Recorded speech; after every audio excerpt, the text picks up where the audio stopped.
The following segment is presented in partnership with Future 42. Turn your frustration into action at future42.org. Criminal justice reform has become this resounding movement in Washington state. And look, there's a lot of that I buy into. This idea that, we shouldn't throw everyone in prison for the maximum amount of time and throw away the key.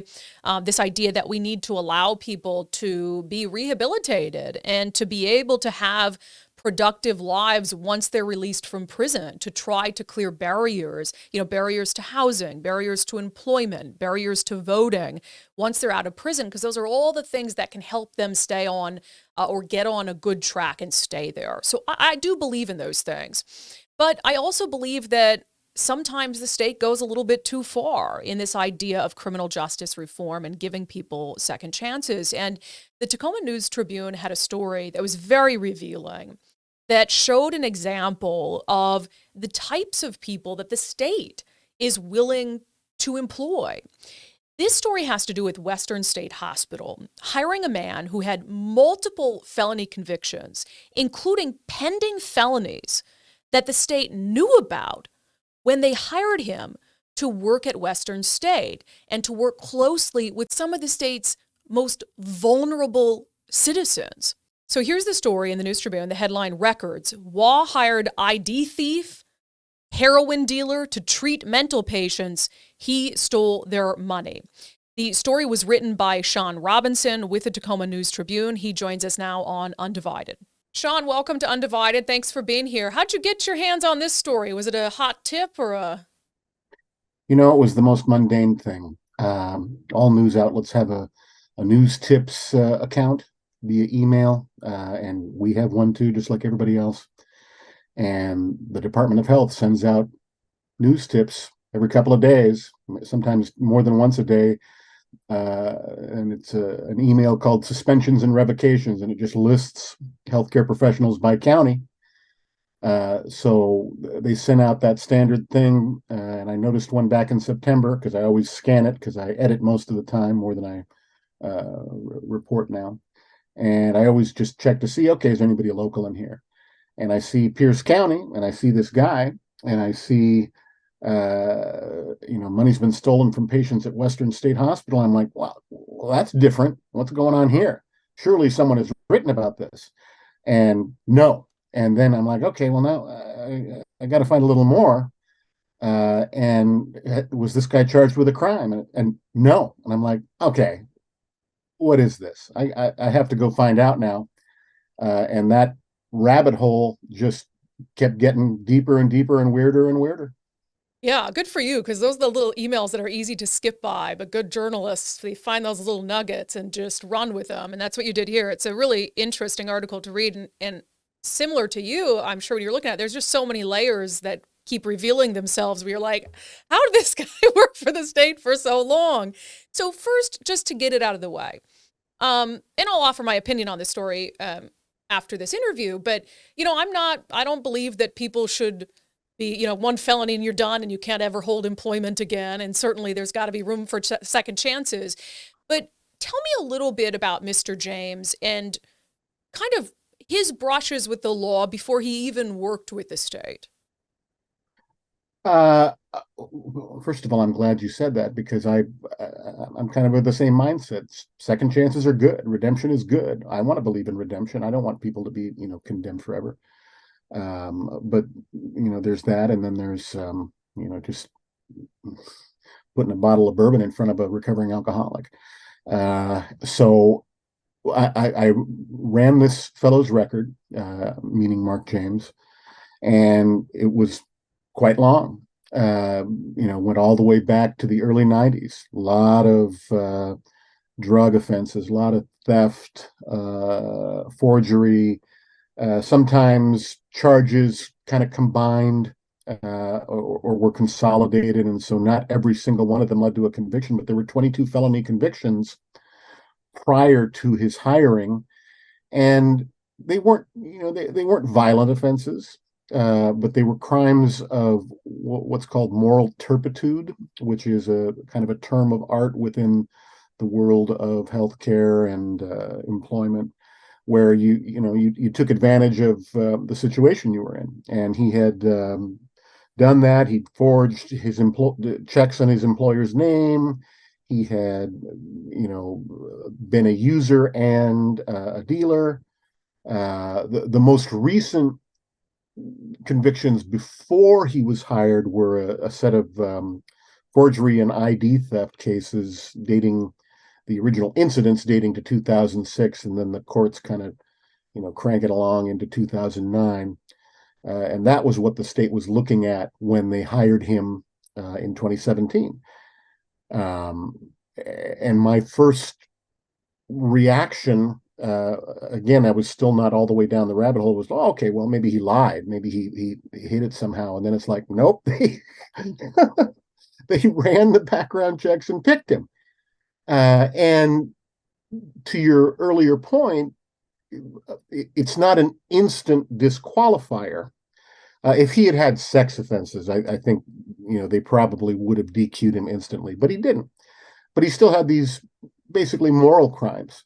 And they went, okay, all right, well, you got the gig, but go ahead. Yeah, and he also crimes of moral. I haven't heard that phrase in a long time, but it's also crimes of opportunity, and so you look at that and think, okay, you're going to work with some of the most vulnerable people, sometimes people who just do not have the mental capacity to protect themselves or to say anything, and that's ripe for a crime of opportunity. So they hire this guy knowingly, knowing his background.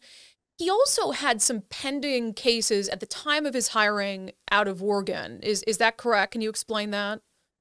Yeah, that was another thing that just kind of gobsmacked me. It's a two, let's see, 2 weeks before he's officially hired, he's charged with dealing heroin, 2 counts of that, possessing meth, cocaine, drugs down in Eugene.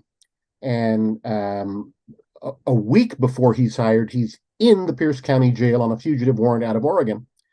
And then he, waives extradition. They take him down there. He's charged. He pleads guilty after he's hired. And, I think it's 5 convictions while he's a state employee. And this is 2018 when the convictions hit. He's already his salary starts at 44K, and then it jumps to 88K because he has a credential. And then by the time these incidents begin in 2020, he's making 118. And I'm like, well, that doesn't suck. That's pretty good money. And I kept looking at it going, God, part of the question in my mind that was key to me was, why would you do this? Because it's small money that he steals from these poor people. Yeah, and I want to get to how he kind of takes this money and siphons it over time, but just so we're clear, his employer, the state of Washington, clearly knew about the Oregon cases too, because I think the one thing out of everything in the article that stuck out to me is his direct supervisor actually wrote a letter to the court for sentencing in Oregon while he's employed, talking about what a wonderful employee he is. So there was no doubt they knew 100% what he had gotten himself into. Correct. Absolutely right. So when do they start to realize, or when does his sort of effort to, because as you point out, he's making 6 figures, he's making good money. And explain to me, so just because I think I was even a little confused by this, some of the folks who are at Western State, the patients who he's tasked with caring for or working alongside, why do they have money that's being kept on the premises? There are different categories of patients at Western State. And one thing that's true of virtually all of them is that they're not prisoners. They're patients. They're there for treatment. These particular patients reside in an area called the Habilitative Mental Health Ward, which is a big fancy word, but it's part of the civil commitment side of Western State. So these are not people who have been committed with some linkage to potential criminal activity. They're not, waiting for competency or anything like that. These are civil commitments. They are developmentally delayed patients. They are adults. And they have money because they can't, I didn't say that right. They have money because they live there and they have real lives and families and connections, but they need treatment and care. And the money is tied to sort of their real lives outside the hospital. And it's not like there's these giant boxes of cash that are sitting there. It's they have accounts, and the accounts have money in them. And on this ward, which is called the P5 ward, there was a cash drawer, petty cash drawer, and the patients are allowed to take out small amounts of money, no more than $50, for little treats, snacks, movies, gifts for mom, or they can leave, they can go to the movies, they can do things, but there has to be this little process where their supervisors and staff are supposed to say, okay, why do you want this? I want to buy a gift for mom, or I want to get a Subway sandwich. Okay, we approve that. You can take this money out, and that money is hereby withdrawn from your account. But it's physically there's this petty cash drawer where they keep that money, and it's supposed to be monitored. At least the way it was set up at the time these incidents occurred, it's kind of like I don't know if you or any of your listeners, viewers would remember those kind of honor system snack boxes. Yeah. I'm talking about. You've got your chips and your candy or whatever, and it's please make a donation. Please put quarters in the cardboard hole. And amazingly, a lot of times people don't do that. They just take the chips. Yeah. And this cash drawer was kind of like that, in that theoretically, Mr. James would, on behalf of a patient, would say, well, I'm going to take out, $40 for patient X, and patient X wants new shoes. So I'm taking it out, and there's my form that says it, but there's supposed to be a second signature from another supervisor that says, okay. And you're supposed to bring a receipt that says, okay, here's the shoes. And I was struck, I'm mentioning that one because it's in the story.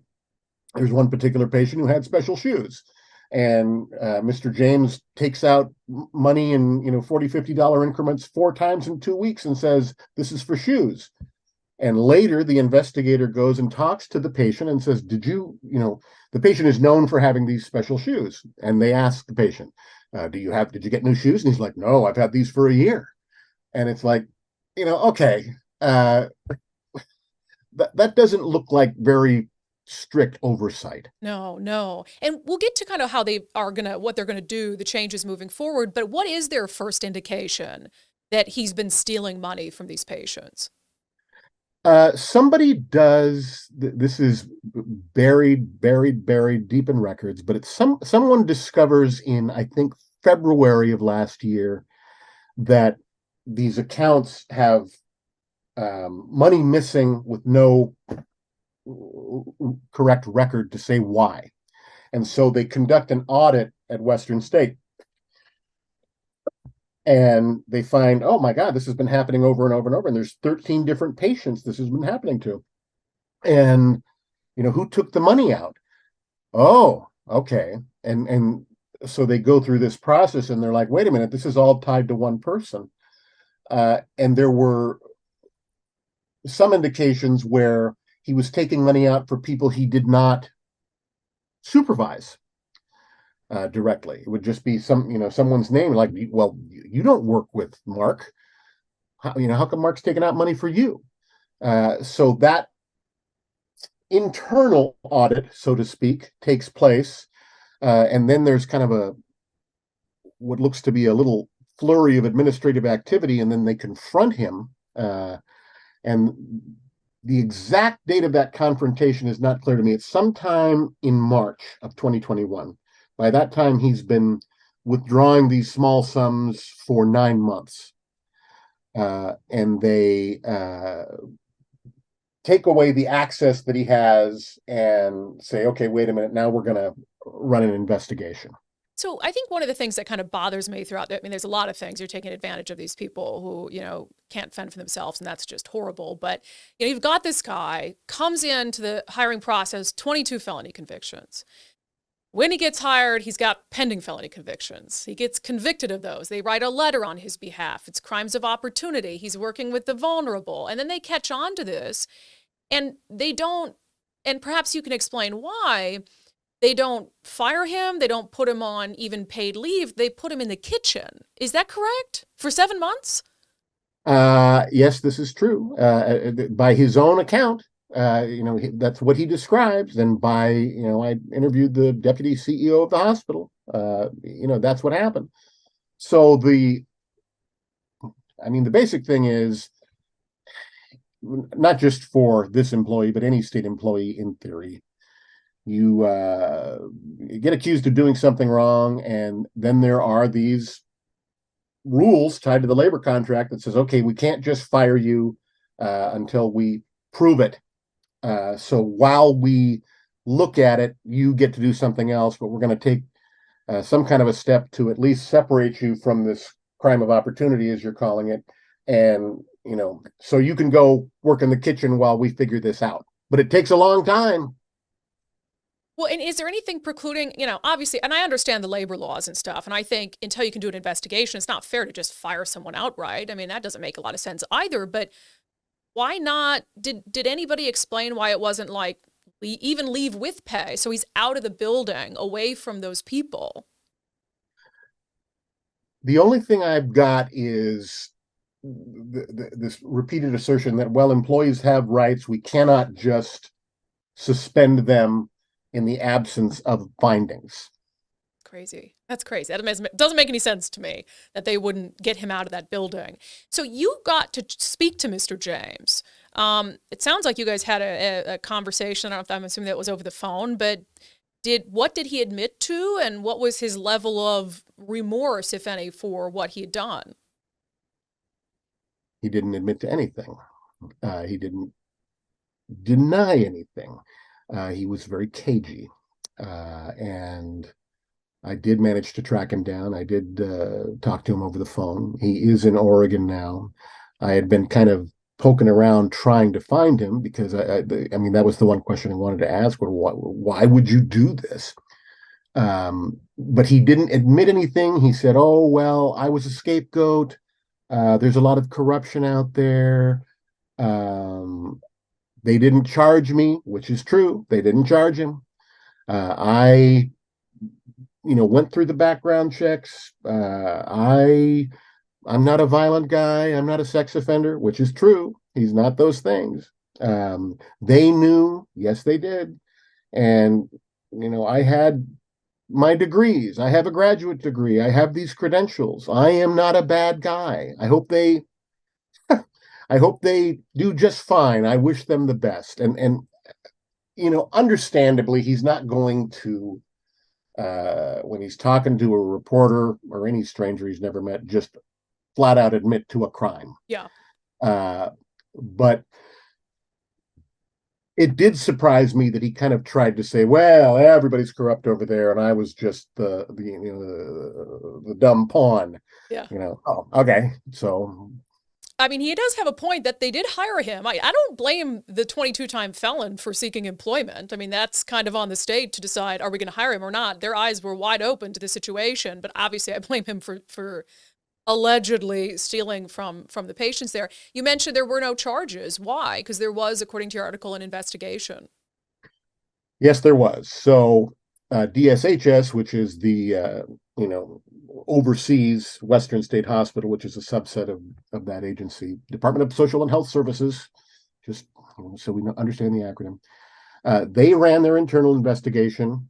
It's 730 pages, details all the stuff with the patients. They hand that off to the Lakewood Police Department. And a Lakewood police officer reviews the investigation,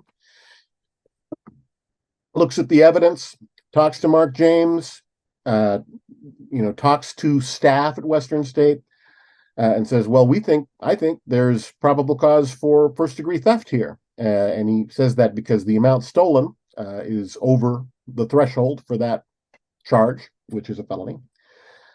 So they forward that to the Pierce County Prosecutor's Office. Pierce County Prosecutor's Office says, no, we're NCFing this thing. And the reason they give is twofold. One is that the victims are not going to be reliable witnesses. Some of them didn't want to talk. Some of them just couldn't, which I think is just so damn sad. And the other part is that the system of tracking the money from this dumb little cash drawer, this, just is so weak and so, unsupervised that they couldn't, get it across the goal line for a clear charge. Now, I don't know if I've covered a lot of criminal cases, and I know prosecutors only like to take cases they can win. And I'm not questioning the judgment of the prosecutor who made that call, but it sure seemed like maybe there was an option to try. I don't know. I understand the reasoning. I think maybe there's room for debate there. Yeah, I tend to agree. I mean, it is, I think, one of the most tragic parts of this, the victims that he chose, not being able to really help facilitate a prosecution, and maybe that was strategic, but I tend to think that based on everything you laid out, there was so much evidence that all of that stolen money came back to him. Just to end with this, Sean, and I'm putting my political pundit hat on, I see, a state that wants to give felons a chance at gainful employment and just took it too damn far. I mean, and that's truly what I see. But you spoke to the state and folks in charge.